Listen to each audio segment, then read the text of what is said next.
Meu Senhor e meu Deus, creio firmemente que estás aqui comigo, que me vês, que me ouves. Adoro-te com profunda reverência. Peço-te perdão dos meus pecados e graça para fazer com fruto este tempo de oração. Minha Mãe Imaculada, São José, meu Pai e Senhor, anjo da minha guarda, intercedei por mim. Hoje celebra-se o 30º Dia Mundial do Doente, surgido por iniciativa do Papa João Paulo II.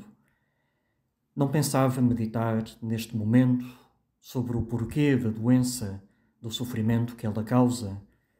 Vamos tomá-la agora, neste tempo de oração, como um facto incontornável que está presente nas nossas vidas e em qualquer sociedade, por mais evoluída que seja. Os seres humanos somos pessoas que podemos e muitas vezes ficamos doentes.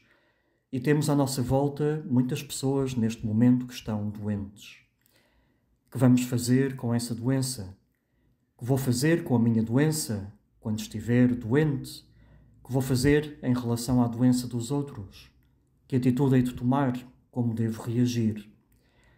Vamos olhar, antes de mais, para Jesus. Como olhas tu, Jesus, para os doentes? Que fazes por eles? Que nos mandas fazer em relação a eles? Na mensagem que escreveu para este dia, o Papa escreve: quantas vezes os Evangelhos nos narram os encontros de Jesus com pessoas que sofriam de várias doenças. Ele começou a percorrer toda a Galileia, ensinando nas sinagogas, proclamando o Evangelho do Reino e curando entre o povo todas as doenças e enfermidades. O Papa está a citar São Mateus. Podemos perguntar-nos porquê esta atenção particular de Jesus para com os doentes, a ponto de a mesma se tornar também a atividade principal na missão dos apóstolos, enviados pelo Mestre a anunciar o Evangelho e curar os enfermos. Isto é, antes de mais, o que contemplo na tua vida, Jesus. Tu tens uma atenção particular para com os doentes e fazes da atenção aos doentes um aspecto principal da missão dos teus discípulos. Eu posso não conseguir explicar a origem e o sentido da doença em si mesma, mas se quiser imitar-te e seguir-te, se quiser ter um coração como o teu, uma coisa é certa: não posso deixar de lado os doentes, assobiar para o lado, deixar que meramente sejam outros a cuidar deles. Mas mais ainda, se bem nos lembramos, quando Jesus descreve o juízo final e nos dá o critério da nossa salvação, diz que merecemos ficar com Ele para sempre, porque estive doente e viestes visitar-me. Ou seja, quando te visitamos a ti, Jesus, na pessoa dos doentes de quem cuidamos, a quem acompanhamos. Tu curaste muitas pessoas, é certo, mas aqui estás a assumir o que nós comprovamos todos os dias. Não vais curar todas as pessoas. Permitirás que algumas ou muitas venham a estar doentes. Mas, no entanto, prometes que se cuidarmos delas, estamos a cuidar a ti. E quem cuida de ti merece entrar no céu, porque soube viver bem nesta terra. Por isso aqui está um primeiro aspecto em que a doença, neste caso a doença alheia, pode ser para mim e para ti não meramente uma contrariedade, mas antes uma oportunidade. Ao cuidar de um doente, eu estou a ter um coração parecido com o de Jesus. Estou a ser também, Jesus, o teu instrumento, as tuas mãos, o teu sorriso, a tua paciência, a tua bondade, a tua misericórdia para alguém. Por isso o Papa escreve nesta mensagem para o dia de hoje àqueles que cuidam dos doentes. O convite de Jesus a ser misericordiosos como o Pai adquire um significado particular para os profissionais de saúde. Pense nos médicos, enfermeiros, técnicos de laboratório, auxiliares e cuidadores dos enfermos, bem como nos numerosos voluntários que doam um tempo precioso a quem sofre. Queridos profissionais de saúde, o vosso serviço junto dos doentes, realizado com amor e competência, ultrapassa os limites da profissão para se tornar uma missão. As vossas mãos que tocam a carne sofredora de Cristo podem ser sinal das mãos misericordiosas do Pai. Permanecei cientes da grande dignidade da vossa profissão e também da responsabilidade que ela acarreta. Entre os ouvintes dos 10 Minutos com Jesus, há certamente médicos, enfermeiros e muitos cuidadores de doentes. Em tantos casos, pessoas de família que vivem na nossa casa ou que temos a nosso cargo, sejam eles avós, pais, um marido ou mulher, um irmão ou uma irmã, um filho temporária ou permanentemente doente. Ouve esta palavra do Papa e pede a Jesus que te faça olhar para os doentes que atendes, sentindo-te Jesus que cuida deles. É certo que ao fazê-lo, estamos a sacrificar tempo que poderemos dedicar a coisas mais agradáveis, mais divertidas ou aparentemente mais úteis para nós ou para os outros. Mas o que há de mais útil do que aproveitar as ocasiões que tu, Jesus, me dás de ser como tu, santo, mesmo que isso implique sacrifício, renúncia, esforço? Esta convicção de que cuidamos a Jesus nos doentes dará ao nosso modo de cuidar dos doentes um estilo próprio, o estilo do amor e do carinho que está no coração de Jesus. O Papa refere-se em várias passagens da mensagem a este estilo que é de proximidade fraterna, que é não só de cuidar do corpo com toda a competência necessária, mas também oferecer sempre aquela caridade cujo centro da atenção são os doentes e os seus familiares. O Papa diz que não se cura uma doença, cura-se um doente. Um estilo que, nos diz o Papa, passa também por oferecer a proximidade de Deus, a sua bênção, a sua palavra, a celebração dos sacramentos e a proposta de um caminho de crescimento e amadurecimento na fé. O caso de Jean-Luc Navarro mostra como pode ser este estilo de cuidado dos doentes próprio de um cristão. Jean-Luc é um enfermeiro de radiologia reformado. Casado, tem 6 filhos, vive em Paris.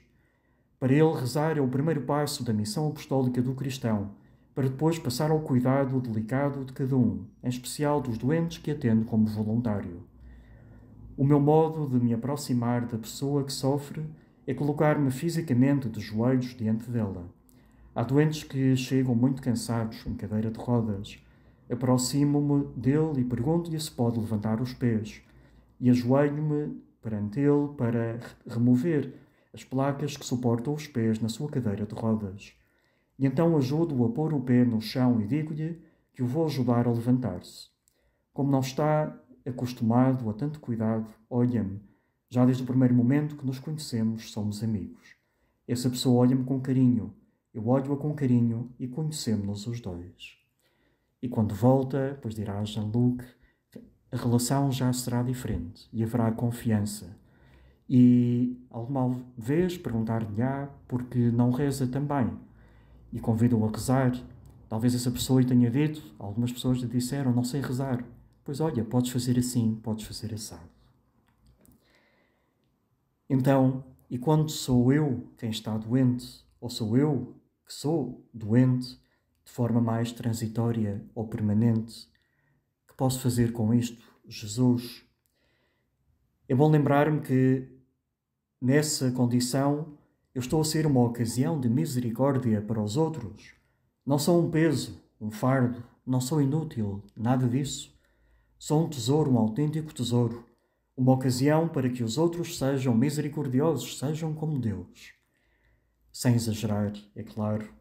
Não vamos fazer como aquele rapaz, meu amigo, há uns anos atrás no Porto, um rapaz que tinha na sua faculdade de engenharia criado um núcleo de estudantes católicos e promovido várias atividades.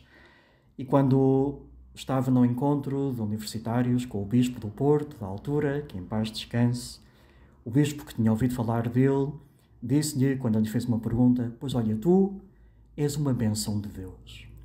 Este meu amigo ficou muito contente com aquele elogio do senhor bispo.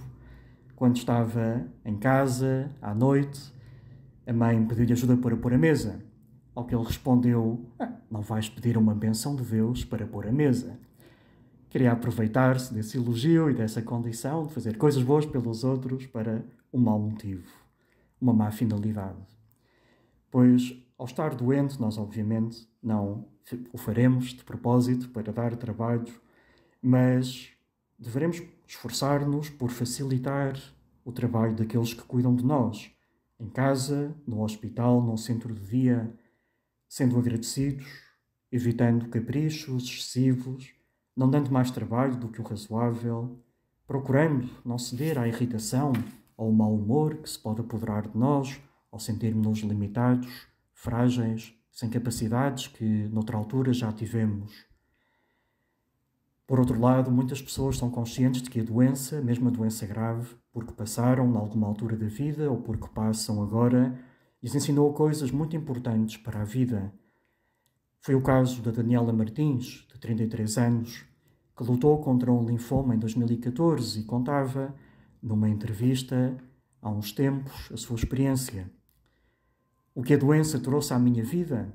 Descobri ter uma força e garra incríveis e que no meio de queda de cabelo, enjoos e dores, se consegue rir e viver muito. Por muitos momentos em que estejamos mal, estamos vivos e isso vale muito. Aprendi e aprendo todos os dias a estabelecer prioridades, a viver cada dia intensamente, a ser feliz com as mais pequenas coisas. Tive a certeza do mundo incrível que me é próximo, com direito a um copo cheio de escovas de dentes na minha casa de banho, a amigos que passaram aqueles meses comigo, a pessoas novas que conheci, experiências que partilhei, pessoas que ajudei. Lutei com a ajuda de 1 milhão de sorrisos, o meu e o de todos que me acompanharam nesta caminhada, e daí resultou a minha remissão. Daí resultou dessa experiência dolorosa, não só a remissão da doença, que graças a Deus superou, pelo menos naquela altura, mas também uma certa mudança de vida, umas prioridades mais claras, uma maior valorização das coisas pequenas e dos pequenos gestos de cada dia. Jesus, não sei se alguma vez estiveste doente, embora saiba que sofreste muito, mas ajuda-me a fazer da minha doença, qualquer que ela seja, e da doença dos outros, uma oportunidade para crescer como pessoa e como filho ou filha de Deus. Dou-te graças, meu Deus, pelos bons propósitos, afetos e inspirações que me comunicaste nesta oração. Ajuda-me a pô-los em prática. Minha Mãe Imaculada, São José, meu Pai e Senhor, anjo da minha guarda, intercedei por mim.